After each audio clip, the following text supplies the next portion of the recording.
Bonjour à tous et à tous, bonjour à tous les suiveurs et à tous les inconditionnels de Grégoire Omnisport. Dom Ganengay, Warul Tit, Warul Ragal, bienvenue dans cette actualité du football sénégalais, mais aussi du football africain. Donc, directeur technique national, Matar Banene, il faut nous changer.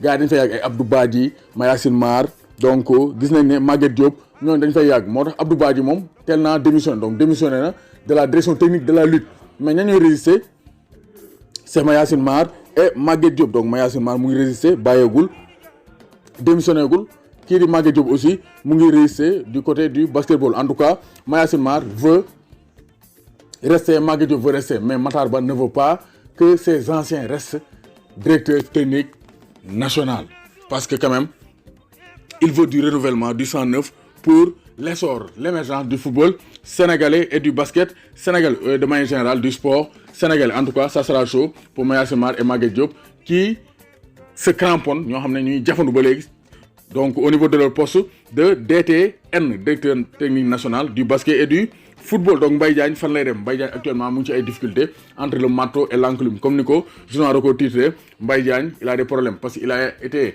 prêté par Galatasaray et à Bruges il n'est pas bien aimé parce que avec ses frasques sur le terrain et ses dérives en dehors du terrain Mbaye Diagne actuellement xamul fan lay taxaw est-ce que day dellu Galatasaray wala est-ce que dina mën a imposer Bruges. En tout cas Mbaye Diagne ne sait plus sur quel pied danser. Donc Mbaye Diagne vraiment ça commence à se compliquer pour l'international sénégalais, mais ça se complique pour Mbaye Diagne et bonne nouvelle pour Habib Diallo. Habib Diallo, actuellement, il a repris l'entraînement. Selon le communiqué médical du FC Metz, le capitaine des Grenats souffre d'une simple contusion à la cheville. Mais le buteur du FC Metz, 9 buts en 17 matchs, l'attaquant sénégalais pourrait participer à la réception de l'Olympique de Marseille samedi prochain. Donc, vous savez, ballon d'or africain, Belmadi, moi, il a fait campagne Riyad Mahrez, mais Belmadi, xamal ne ak lo def campagne sur le gaz de terrain xagn Sadio Mané kenn mënu ko téré jël ballon d'or bi. Donc Omar Daf néna pas très en verve actuellement ñom seen équipe bi, mais il croit toujours à la remontée en première division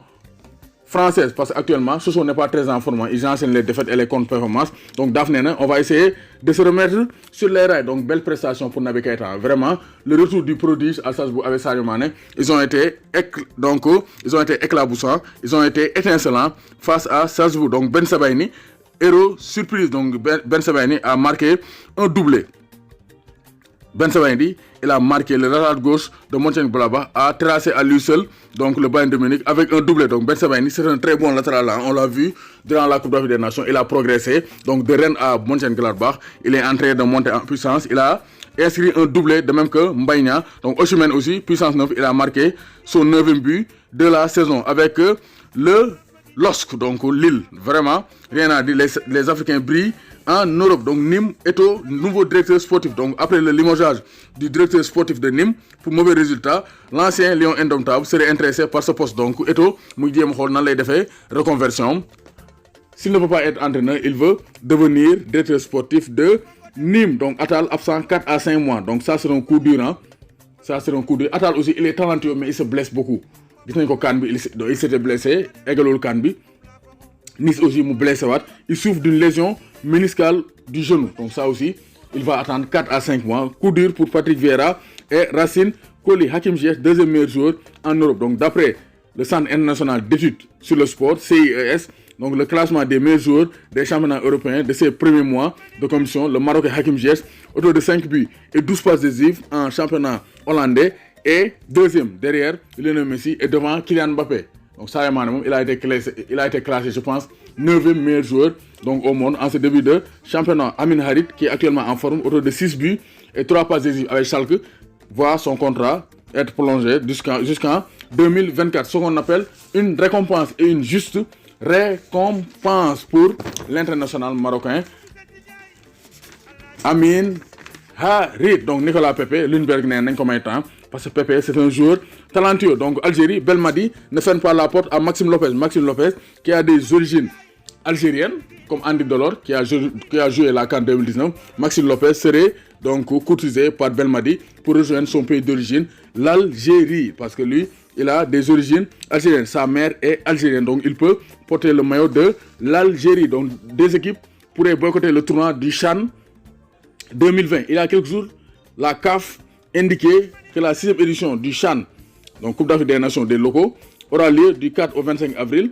Cependant, beaucoup d'équipes nationales pourraient boycotter la compétition à cause du calendrier du tournoi. Parce que le calendrier, bi, day nekk ci digg saison bi, te loolu du arranger yenn club yu bari, donc du arranger yenn pays yu bari. Donc loolu aussi mën naa tax ba yenn club yu bari du nangoo bàyyi seen joueurs yi, yenn club africain yu bari du nangoo bàyyi seen joueurs yi. Et loolu aussi mën naa gàllankoor donc le tournoi. Moo tax pays yu bari, dëkk yu bari nan nañoo boycotter ce tournoi. Donc qui est important parce que c'est la Coupe d'Afrique des Nations des locaux. Donc je pense que CAF aussi war na gën a yokk cere doole neex gën a donc liggéey pour bañ a donc yàq sunu compétition yi doomu Gaynde Njaay warul tiit warul ragal. N'oubliez pas de vous abonner de leen abonner chaîne YouTube Grégoire di aimer di partager vidéo yi dem leen aussi compte Instagram Grégoire ngeen tapé Grégoire Omnisport sur Instagram ngeen abonné wu parce que foofu aussi nañ fa def ay direct ngeen mën di woote en direct yi di saf-saf.